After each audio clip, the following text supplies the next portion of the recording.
cek suara saya, apakah sudah terdengar dengan jelas? Sudah, Bapak, sudah terdengar dengan jelas. Terdengar, Pak. Terdengar. Oke, baik. Kita mulai aja ya. Oke, baik. Assalamualaikum warahmatullahi wabarakatuh. Selamat malam ya. Salam sejahtera untuk kita semua.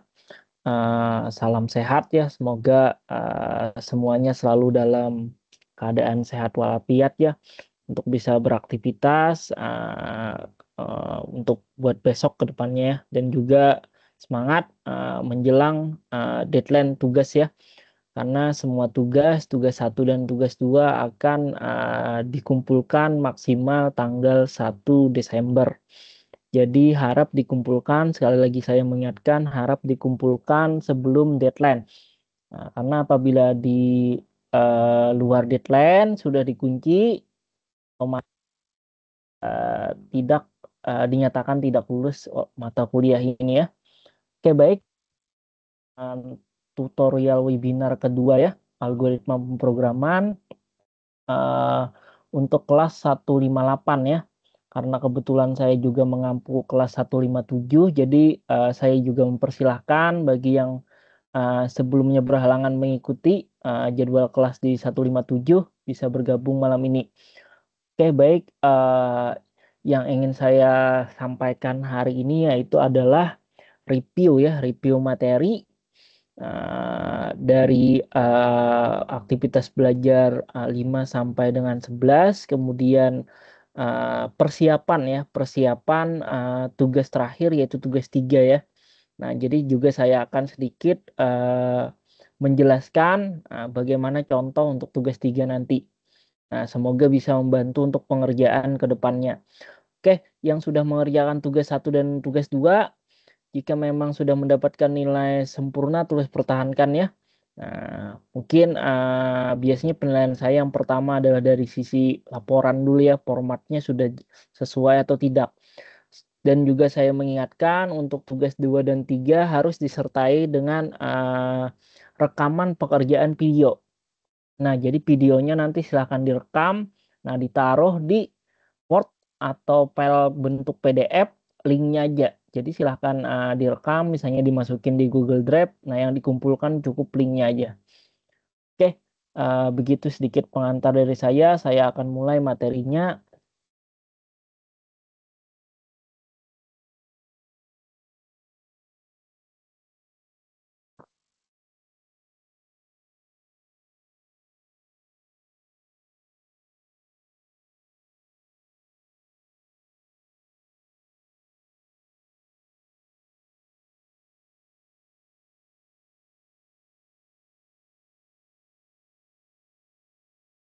Oke, slide-nya sudah tampil ya.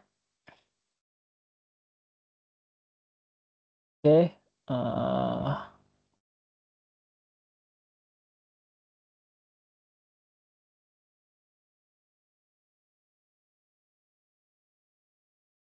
Oke, baik. Kita masuk ke operator ya. Operator yang dalam hal ini adalah bahasa pemrograman Java. Sebenarnya operator ini digunakan hampir di semua bahasa pemrograman lain. Nah, bukan hampir semua ya, hampir semua bahasa pemrograman pasti ada yang namanya operator. Nah, pengertiannya itu sebenarnya adalah operator simbol yang digunakan untuk memberikan perintah kepada komputer untuk melakukan aksi ya, baik satu atau lebih dari aksi lainnya. Nah, dalam matematika ada namanya operan, yang mana operan ini adalah merupakan objek dari operasi matematika. Nah, operan juga dalam komputer itu merupakan bagian dari instruksi komputer yang akan menentukan data yang akan dimanipulasi, dioperasikan, atau dikembangkan dari data itu sendiri. Ini contoh, misalnya adalah 10 dan 5. Nah, 10 dan 5 itu adalah operan. Nah, tetapi contoh di slide ya, plus misalnya tanda simbol plus itu adalah operator. Nah, jadi itu yang dinamakan operan, perbedaan operan dan operator. Contoh seperti pada skatecode Japa ya. Nah, skatecode Japanya itu misalnya cepat sama dengan cepat plus 40. Nah, plus itu adalah operator, nah cepat dan 40 itu adalah operannya. Oke, selanjutnya dalam operasi aritmatika ya, biasanya kita menemui yang namanya adanya penambahan, adanya pengurangan, adanya perkalian, adanya pembagian, dan juga nanti ketemu yang namanya modulus. Nah, itu merupakan sisa bagi. Nah, misalnya 10 bagi 5, sisa modulunya berapa? Contoh ya. Nah, mungkin kalau bicara modulu biasanya yang lebih kepakai itu di data science. Nah, nanti masuknya ke R atau Python. Oke, kita bicara dulu operator tadi. Ya, biasanya untuk operator penambahan atau penjumlahan itu biasanya tanda plus, operator pengurangan minus, operator perkalian bintang ya, operator pembagian slash, dan seterusnya. Ini mungkin contoh-contoh, mungkin saya cepat aja ya, karena ini juga ada di kegiatan di e-learning kan. Nah, yang sudah dijelaskan di depan tadi ya. Nah, adanya operator misalnya penjumlahan A plus B sama dengan 15, A min B sama dengan 5, dan seterusnya. Oke, selanjutnya nanti jika kita juga akan ketemu yang namanya unary ya. Nah, unary ini biasanya digunakan di dalam perulangan. Nah, dan logika statement atau logika kendali biasanya if. Contoh masih sama, positif, negatif, plus plus, min min, dan tanda seru ya. Nah, saya lupa sebutan namanya itu. Biasanya ini kebalikan, nilai kebalikan. Lawan kata atau antonim. Nah, biasanya misalnya tanda seru true. Nah, itu biasanya menjadi nilainya adalah false atau salah. Nah, nanti ada contohnya. Oke, yang perlu dipahami biasanya adalah kalau unary ini biasanya yang sering keluar adalah plus plus dan min min. Ini bicaranya adalah untuk operator bagaimana data itu ditambahkan secara otomatis.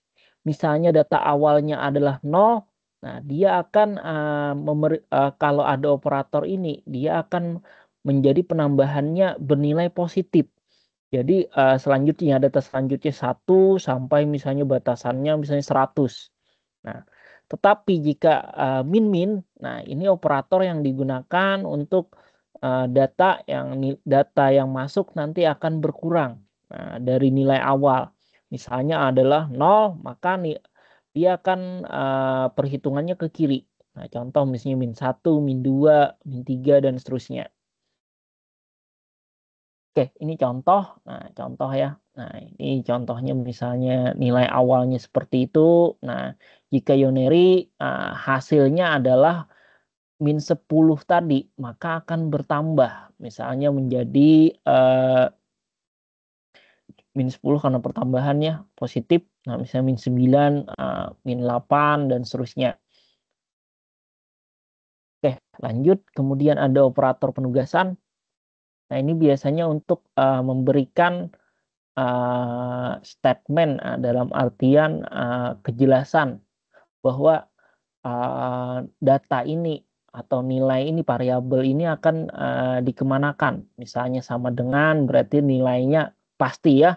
Nah, kemudian misalnya pengisian dan pentambahan plus min plus sama dengan pengisian dan pengurangan, min sama dengan, dan seterusnya.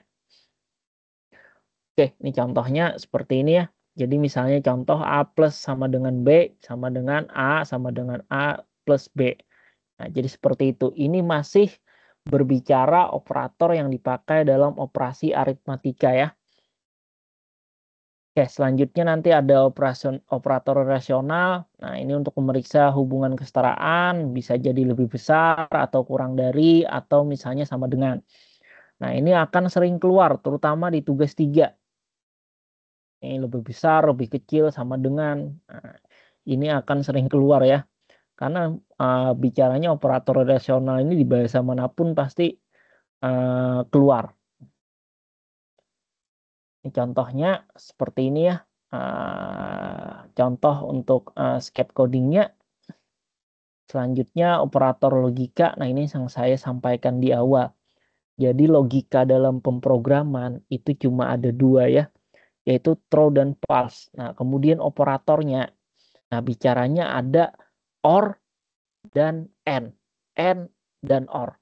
Atau kalau bahasa Indonesianya, satu adalah operator dan, satu adalah operator atau. Tapi kalau biasa dalam bahasa pemrograman, dia memakai bahasa Inggris ya, yaitu and, satunya lagi adalah or. Nah, operatornya seperti ini. Nah, jadi operator dan mungkin seperti itu, operator atau untuk di Java seperti itu ya. Oke, apa sih yang namanya operator logika ini? Jadi kalau bicara dan atau dan maupun operator atau ya, logika or. Nah, jadi logika dan itu dua keadaan itu harus terpenuhi baru bisa dieksekusi. Nah, tetapi kalau operator or berarti dia memilih salah satu. Apabila salah satu keadaan ini terpenuhi atau salah satu keadaan ini ada, maka akan dieksekusi. Itu yang membedakan operator logika ya. Jadi ada and dan or. Contohnya seperti ini ya untuk operator logika. Jadi kalau bicaranya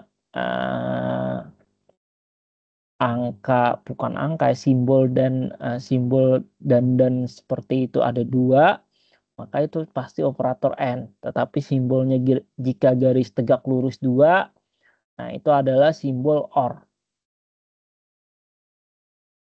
Oke, selanjutnya ada juga nanti operator ternary ya. Versi singkat dari pernyataan if else. If else ini jika kita terjemahkan ke dalam bahasa Indonesia, bahasanya adalah if itu jika, maka else itu adalah maka. Nah, jadi suatu perintah ya, jika keadaan ini maka apa yang akan dieksekusi. Nah, maka juga terdapat operator, singkatannya operator. Nah, biasanya untuk if else ini menggunakan tanda tanya dan juga titik dua untuk memisah jawabannya. Seperti yang ada di slide contohnya seperti itu ya. Kemudian nanti ada ini contoh masih operator ternary tadi. Nah, yang untuk yang dipakai biasanya if else ya. Oke, perulangan. Nah, perulangan ini biasanya ada for ya, ada do. Nah, perulangan ini biasanya digunakan perulangan dalam bahasa pemrograman fitur yang memfasilitasi instruksi atau fungsi yang berulang-ulang selama pada kondisi tertentu. Jadi instruksi pemrograman itu akan terus diulang selama keadaan tertentu atau kondisi tertentu.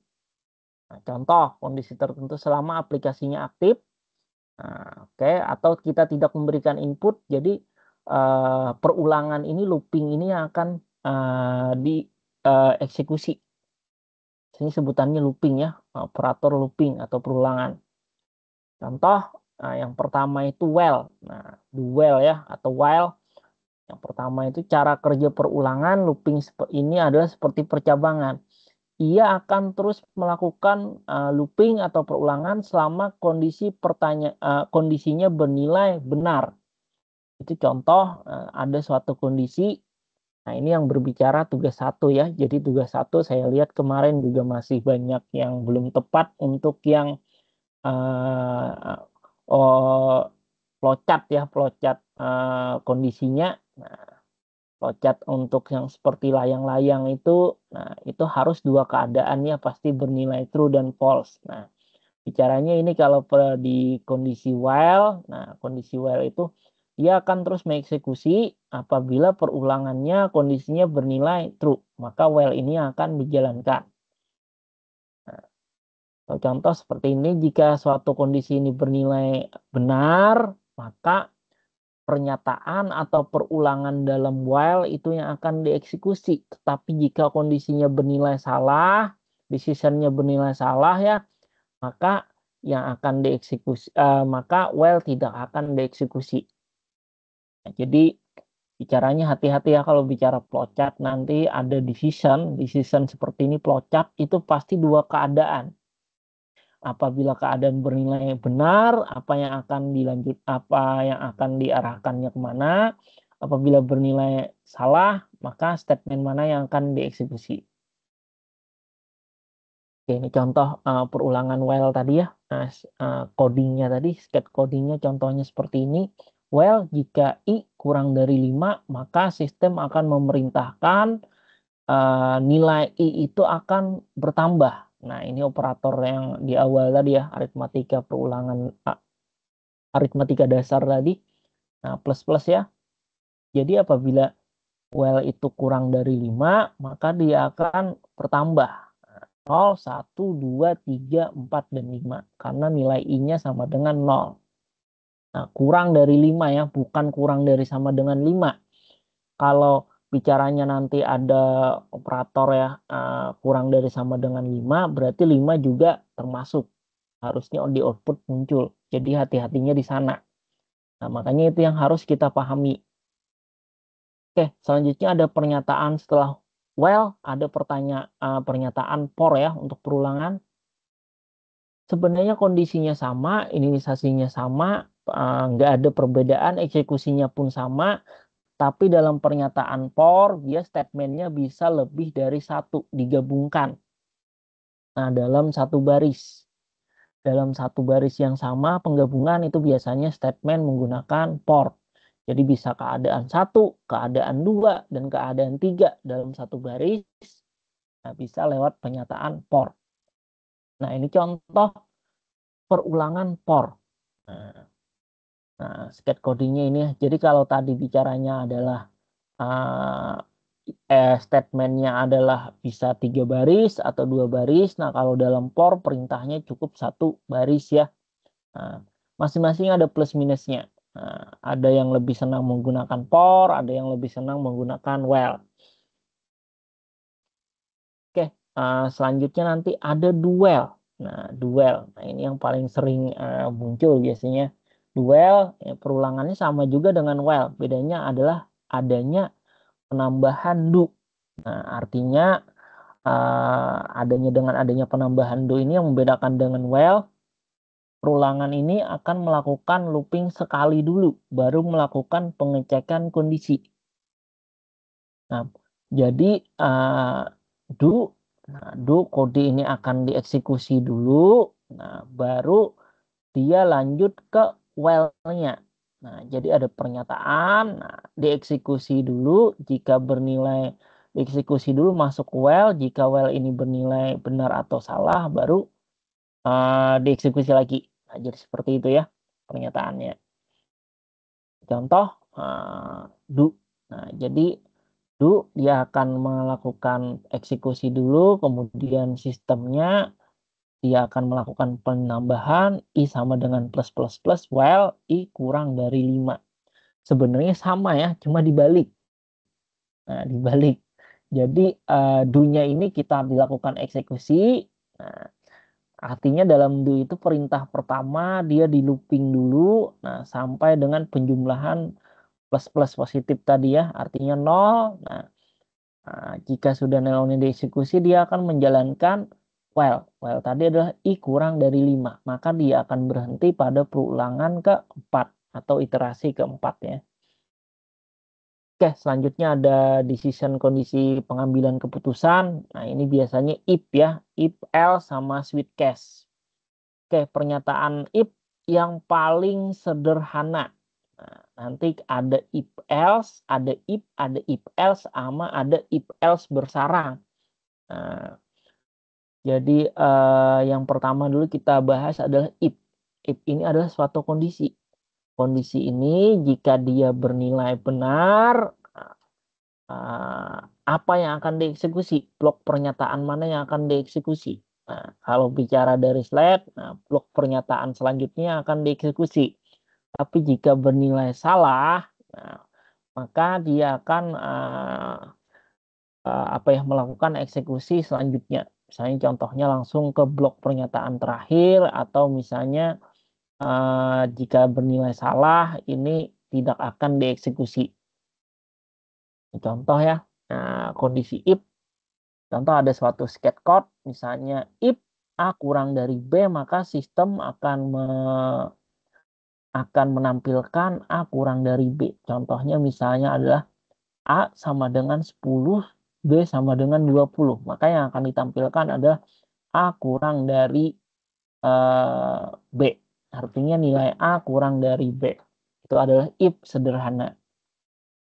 Nah, selanjutnya nanti ada if else, pernyataan pengambilan keputusan yang diturunkan dari if sederhana, dan else adalah blok lain jika kondisi if bernilai false. Jadi ini sekaligus, dia menjawab dua kondisi sekaligus. Nah, kalau tadi kan if sederhana cuma bisa mengenal satu kondisi, yaitu kondisi benar. Nah, jika kondisinya salah, mungkin dia tidak akan melakukan eksekusi. Nah, tetapi dalam if else itu ada dua kondisi, kondisi 1 dan kondisi 2. Nah, contohnya misalnya adalah jika nilainya benar, maka yang akan dieksekusi adalah kondisi 1 atau pernyataan 1. Jika kondisinya bernilai false atau salah, maka yang akan dieksekusi adalah pernyataan 2. Contohnya ada seperti ini ya. Nah, jadi kalau bicara if sederhana tadi atau if aja tadi ya, itu cuma ada satu keadaan, nah tetapi di if else ada dua keadaan. Sehingga jika kita inputkan nilai-nilai A dan nilai B sama nilainya sama persis, maka dia akan mengeksekusi. Nah, yang bagian mana yang dieksekusi? Ternyata adalah yang dieksekusi adalah bagian else. Kenapa? Karena adalah A lebih dari sama dengan B. Nah, hati-hati ya, lebih dari sama dengan B. Artinya 20 lebih dari sama dengan 20. Nah, 20 termasuk ya. Nah, beda kalau cuma lebih. Itu yang perlu diperhatikan. Karena awal-awal ya, biasanya bahasa pemrograman manapun pasti kondisi matematis dulu yang diajarkan untuk logika sederhana. Contoh if else bersarang ya. Nah, if else bersarang atau if else bertingkat juga nih menyebut seperti itu. Jadi ini suatu kondisi di mana kondisinya jika di if else cuma ada dua kondisi. Nah, kondisi yang lebih dari dua kondisi. Nah, misalnya 3, 4, dan 5, maka bisa digunakan if else bersarang. Nah, alternatif pilihannya banyak. Ini contoh ya. Jadi misalnya ada satu kondisi. Nah, jika kondisi itu benar, maka pernyataan 1 yang dieksekusi. Tapi jika kondisinya salah, maka dia akan langsung masuk ke kondisi 2 dulu. Nah, pernyataan 2. Nah, kondisinya salah lagi, pernyataan 3.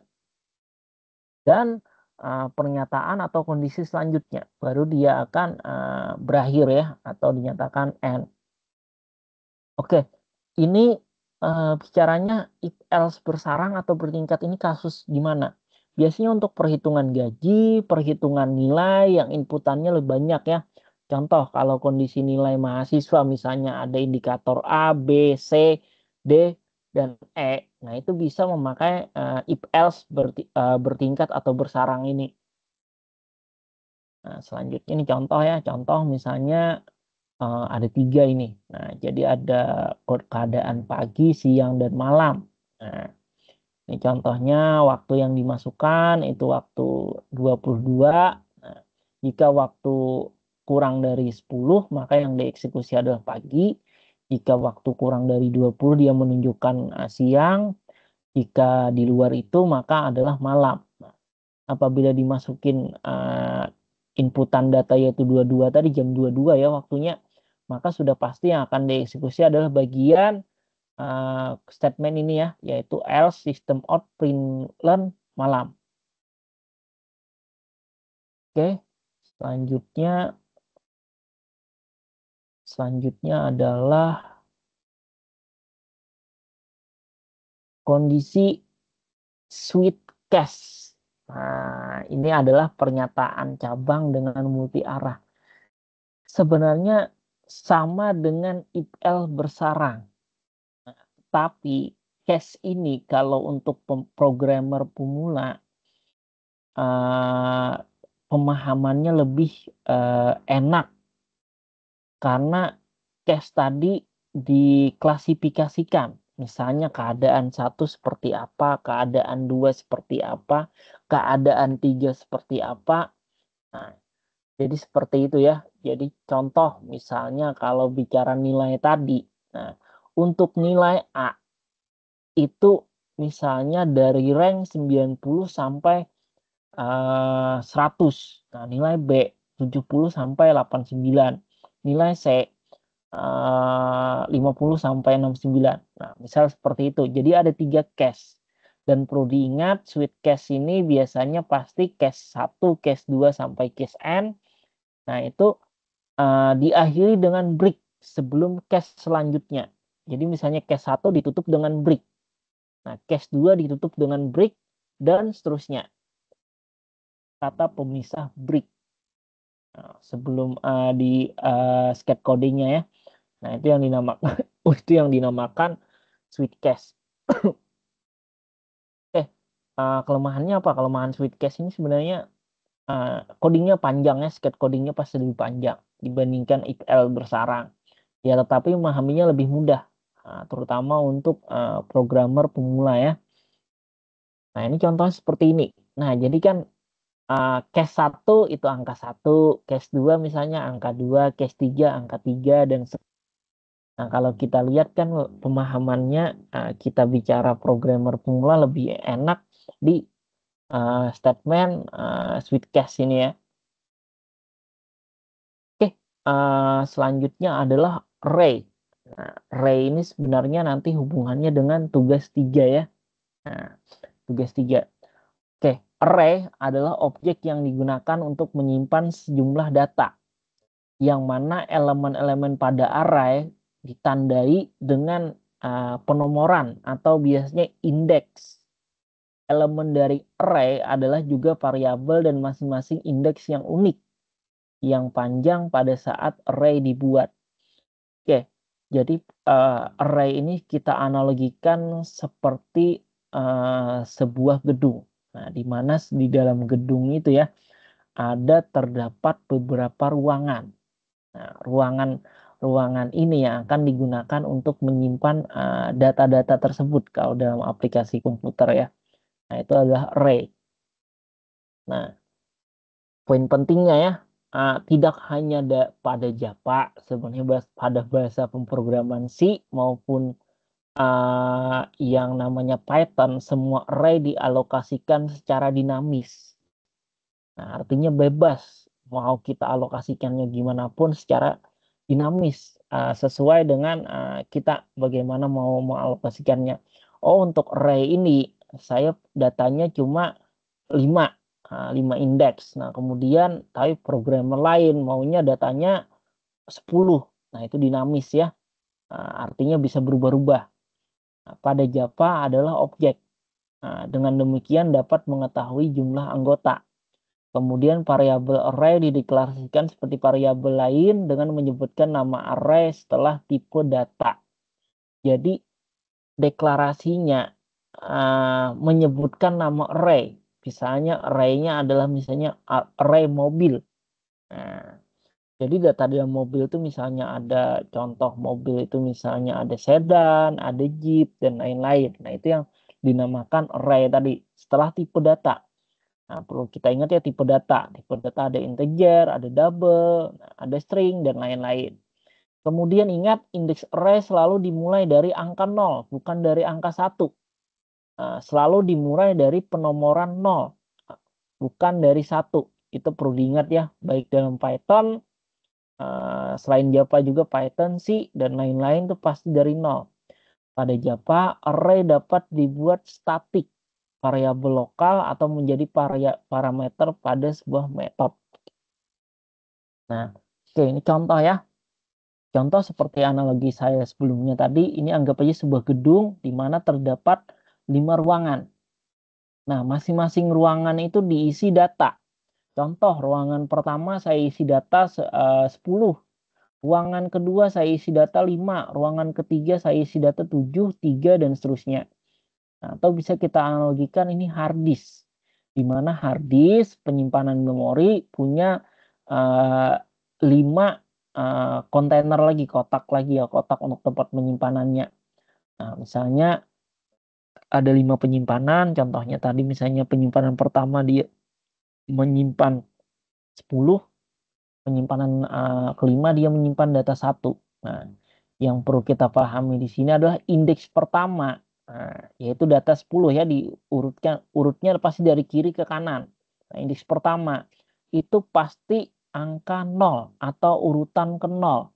Nah, jumlah datanya atau panjang datanya memang 5 atau panjang array sebutannya. Panjang array-nya memang 5. Kenapa 5? Kita hitung 1, 2, 3, 4, 5. 5 kotak ya. Tetapi indeks pertamanya ingat dimulai dari angka 0. Dan indeks terakhirnya karena dimulai angka 0, jumlah datanya atau panjang datanya 5, dia adalah indeks terakhirnya pasti angka 4. Yang perlu dipahami ya. Jadi kalau 10 bagaimana? Nah, karena dimulai angka 0 berarti indeks terakhirnya adalah 9. Indeks pertamanya jelas 0. Tapi panjang array-nya tetap 10. Nah, itu yang harus diingat ya. Ini contoh array satu dimensi, misalnya course atau mobil tadi ya. Tipe datanya string. Nah, perlu diingat tipe data duluan baru penyebutan array-nya. Nah, penyebutan array-nya tadi misalnya ada Volvo, ada BMW, ada Ford, ada Mazda.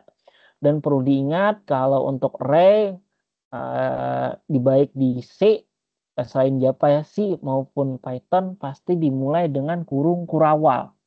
Nah, kurung kurawal buka dan kurung kurawal tutup. Nah, itu biasanya adalah data yang dalam bentuk array. Nah, contohnya seperti ini. Jadi jika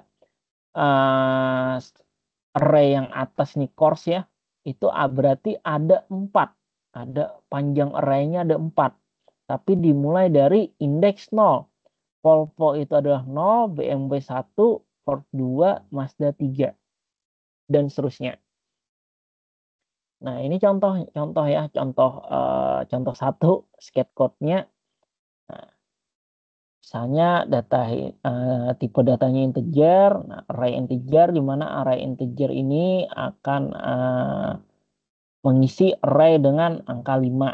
Nah, jadi 5, nah, maka outputnya adalah untuk indeks ke 0, nah, mengisi array dengan 5 pada indeks ke 0. Jadi indeks ke 0-nya 5, kemudian mengisi array integer dengan 5 pada indeks ke 1. Nah, maka array-nya sistem out-nya misalnya 0 dan 1. Maka contohnya adalah 5 dan outputnya pasti 5 dan 7. Itu yang mudah dipahami seperti ini. Nah, seperti yang di awal. Contoh 1 masih logikanya mungkin masih agak rumitnya. Nah, tapi kalau di contoh 2, nah ini yang seperti penjelasan teori. Jadi tipe data string, array string tadi misalnya contohnya kendaraan bermotor yaitu mobil, motor, dan becak. Nah, maka jika kita panggil indeks ke 0, maka yang keluar adalah mobil. Tapi jika kita panggil array atau indeks kedua, indeks array kedua ya, nah maka yang akan outputnya keluar adalah becak. Nah, jadi seperti itu. Selanjutnya adalah array multidimensi yang memiliki lebih dari satu dimensi. Deklarasinya hampir sama, yang membedakan dimensinya adalah perbedaan misalnya 2 dimensi atau 3 dimensi. Contoh ya, contohnya misalnya data satuan, puluhan, dan ratusan. Oke, secara singkat array dimensi ini adalah matriks. Jadi data itu dibikin matriks. Nah, seperti dalam matematika ada yang namanya matriks kan. Misalnya matriks 2 kali 2, 3 kali 3, 4 kali 4, dan seterusnya. Nah, ini contoh argumen 1. Nah, mungkin langsung ke argumen ini ya, baru kita balik lagi. Nah, ini contohnya misalnya ya, contoh yang enak ya. Oke, contoh 2. Public static void string argument. Jadi data integer X, nah itu adalah 10, 20, dan 30. Maka sistem yang di print indeks array ke 0. Maka hasilnya pasti 10. Nah, kemudian memanggil suatu metode untuk menampilkan tipe array, dan terakhir adalah metode ditampilkan dengan parameter tipe array dalam kelas. Nah, contoh hasil 10 mengisi array indeks 0 dengan nilai 100. Nah, jadi kalau mau mengubah nilai array, makanya tadi ada penyebutan dinamis. Nah, dinamis itu bisa seperti ini. Jadi indeks ke nolnya bisa kita rubah menjadi 100, maka outputnya juga akan menyesuaikan 100. Oke, kita kembali ke pertama contoh. Nah, ini ada matriks tadi ya. Nah, matriks berarti 3 kali 3.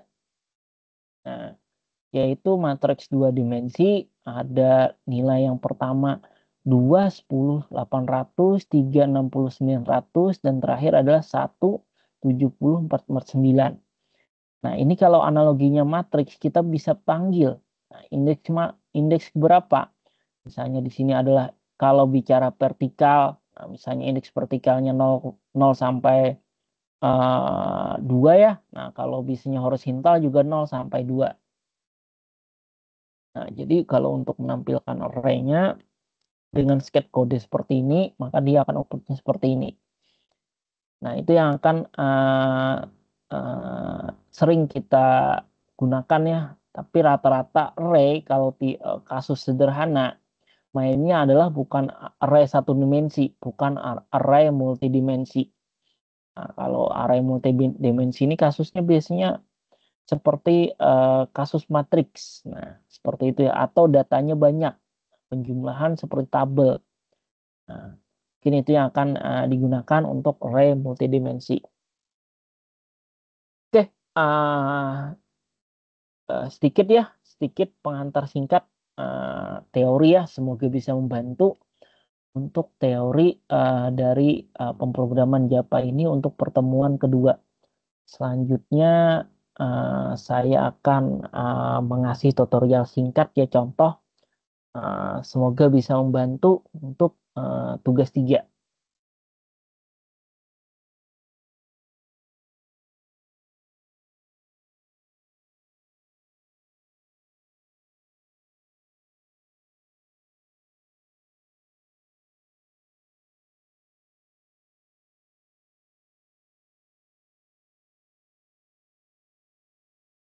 Oke, sebentar saya share dulu.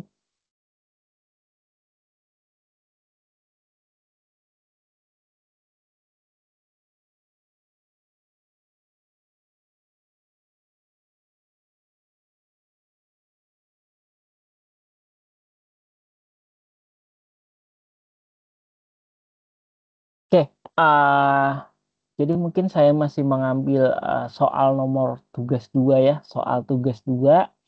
Nah, saya minta bantuan AI ya, maka saya bilang nggak masalah dengan adanya AI.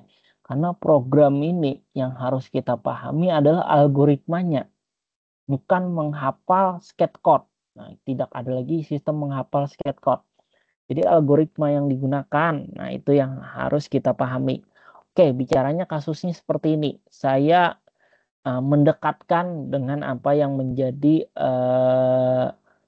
kasus nanti di tugas 3 ya.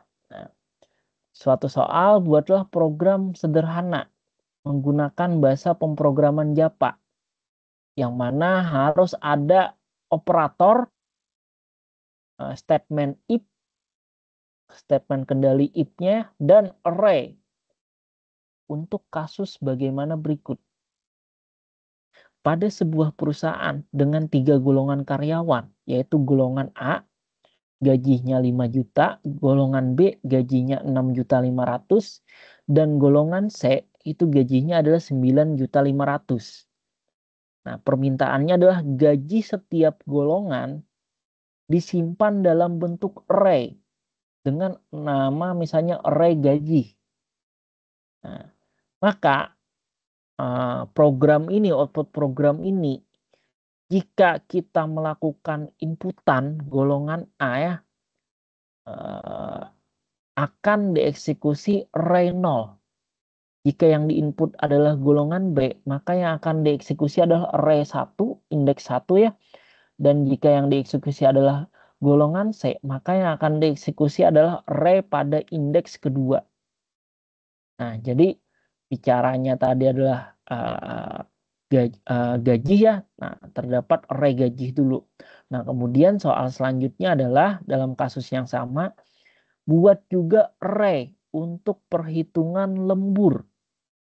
Nah, di mana terdapat data lembur ini, array lembur itu ya ada 30, 32, 34, 36, dan 38. Nah, maka ini juga harus dimasukkan ke dalam array. Berarti indeksnya nanti ada 5 ya. Nah, di mana array misalnya lembur, gaji lembur, atau array lembur aja kita definisikan ya. Nah, untuk karyawan lembur 1 jam, maka gaji lemburnya adalah 30%. Nah, jadi ini dibuat lagi ke dalam bentuk persen ya, nanti array-nya. Nah, oke. Nah, ini adalah penjelasan sederhananya tadi, misalnya array gaji menyimpan gaji pokok golongan A, B, dan C pada indeks 0 sampai 2.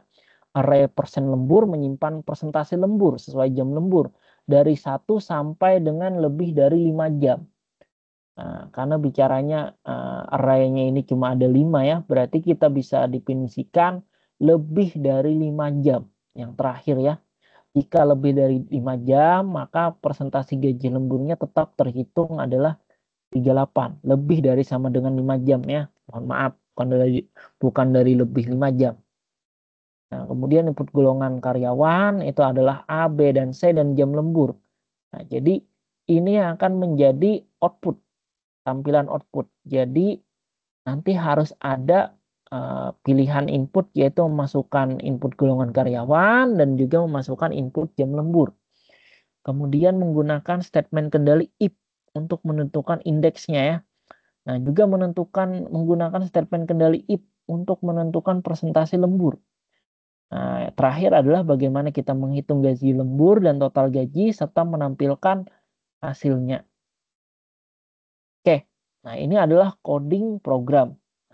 Scat codingnya ya, scat code-nya. Nah, yang dihasilkan oleh AI tadi ya, saya menggunakan server AI. Contoh, nah kita langsung masuk ke sini ya. Tipe datanya adalah INT atau tipe data bilangan bulat. Nah, bilangan bulat ya, yaitu gaji. Nah, jadi ada 5 juta, ada 6.500.000 sampai dengan 9.500.000. Ini array pertama. Kemudian array kedua, yaitu persen lembur. Nah, tipe datanya karena masih bilangan bulat, kita memakai INT ya. Nah, integer. Nah, kemudian kita masuk ke bagaimana permintaan input, yaitu masukkan input golongan karyawan dengan tipe data string.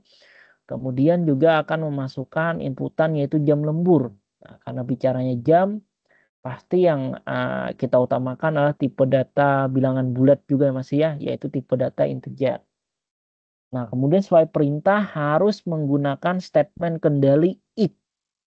Nah, maka tentukan indeks berdasarkan golongan. Nah, jika golongannya adalah indeks ke 0 atau golongan A itu merupakan indeks 0, golongan B merupakan indeks golongan ke 1 ya, dan golongan C itu merupakan indeks golongan array-nya 2.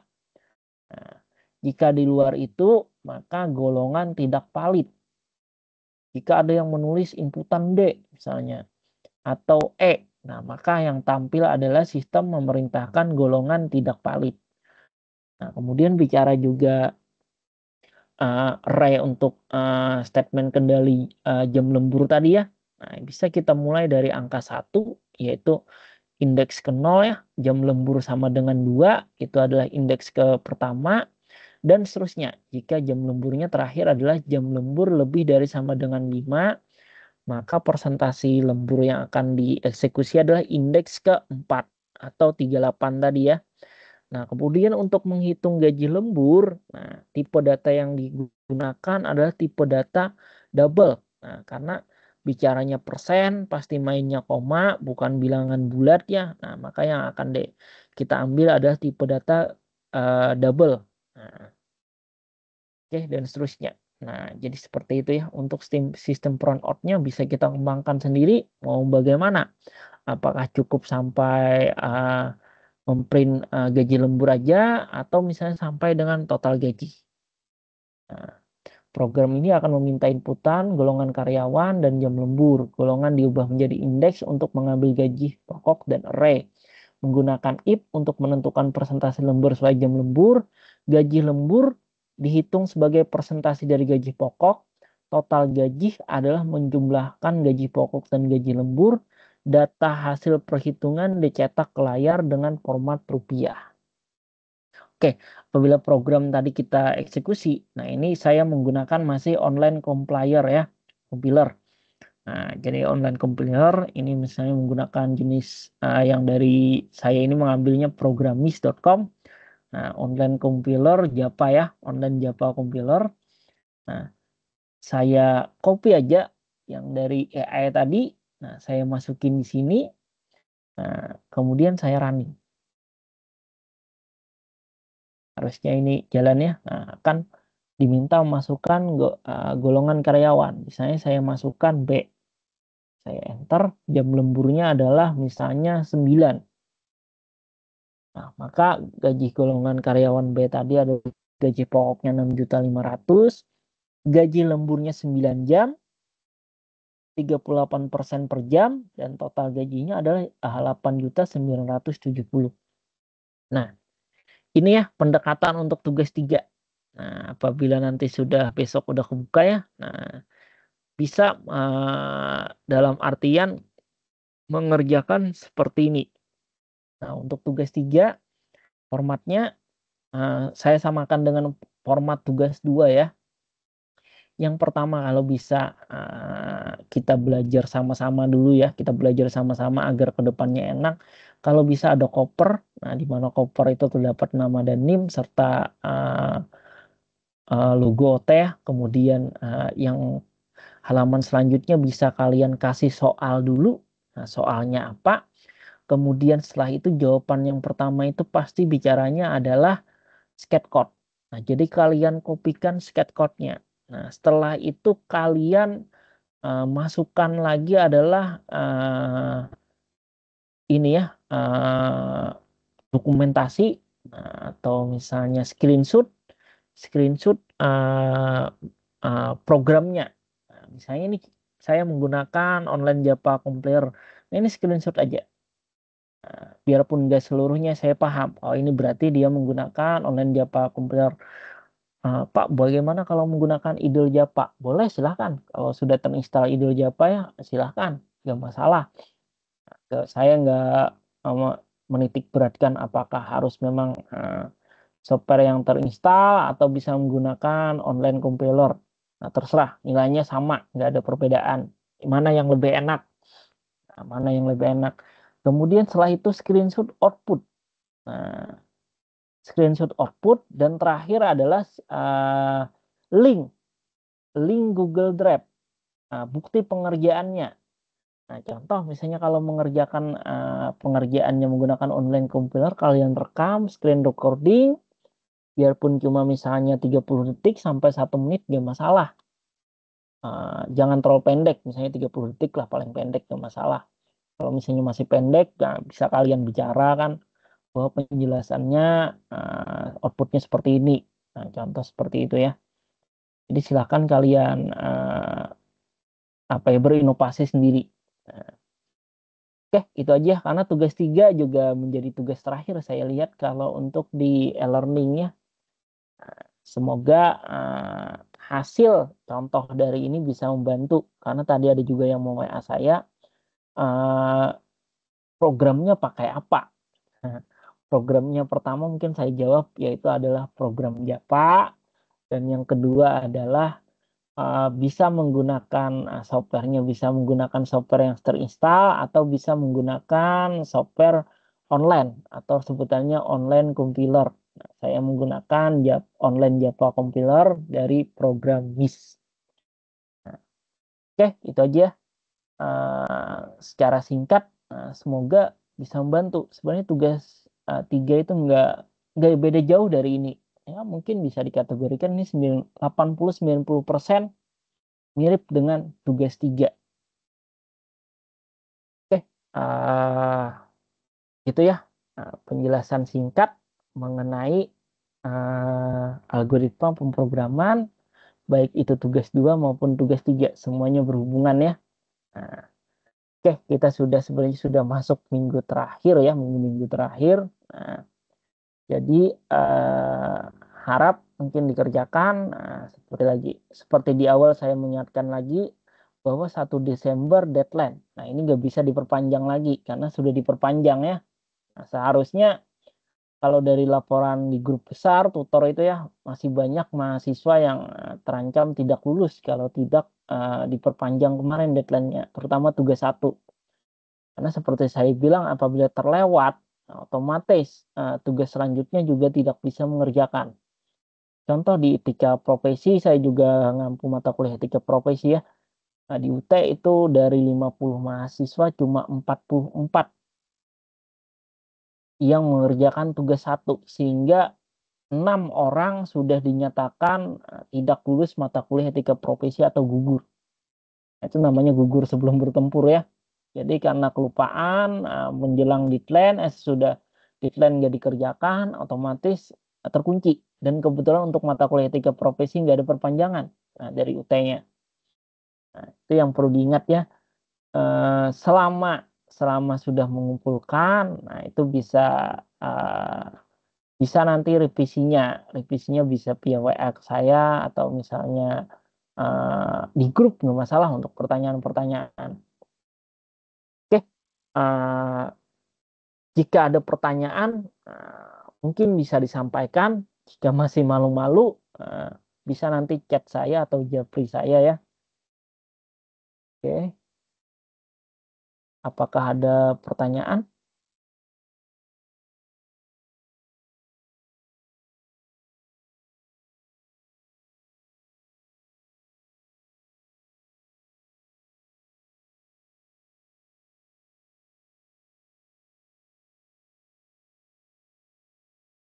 Oke, kalau nggak ada pertanyaan, ini ada 10 orang ya, 10 orang yang berhadir malam ini, baik kelas 158 maupun 157 ya. Karena saya kebetulan tutornya mengampu dua kelas yang berurutan. Oke, ini nanti kita open cam ya untuk screenshot. Kenapa harus ada screenshot? Karena di akhir semester saya pasti akan mengirimkan laporan. Laporan pelaksanaan web. Nah, screenshot ini yang akan menjadi acuan bahwa mahasiswa ini benar hadir atau tidak. Dan juga kami para tutor diminta untuk yang berhadir pada web harus dihargai. Nah, sehingga nanti ya mungkin nilainya saya kasih misalnya baru 70 di tugas 1, tugas 2. Di akhir, saya rekap kembali. Nah, apabila memang orang mahasiswa yang ini aktif atau yang bersangkutan aktif, maka akan ditambahkan nilai sesuai dengan kehadirannya atau keaktifannya pada web. Nah, jadi ya terima kasih sudah berhadir web. Nah, dengan berhadir web sebenarnya kalian punya nilai lebih dibandingkan yang tidak berhadir ya. Biarpun ada rekamannya. Nah, tapi saya selalu menghargai proses karena dalam orang teknik maupun pemrograman yang kita hargai adalah prosesnya. Nah, bukan outputnya. Nah, jadi ingat output itu belakangan. Nah, yang artinya proses algoritmanya dulu. Karena output merupakan hasil dari sebuah proses atau algoritma tadi. Nah, oke, tanpa berlama-lama ya, saya mohon izin untuk buka kameranya untuk saya ada screenshot ya. Mohon bantuannya.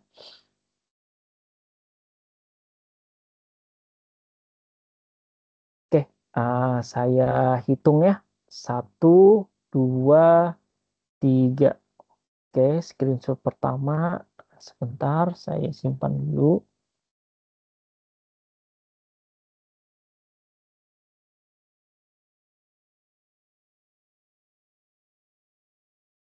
Oke, selanjutnya screenshot kedua ya. Oke, 1, 2, 3.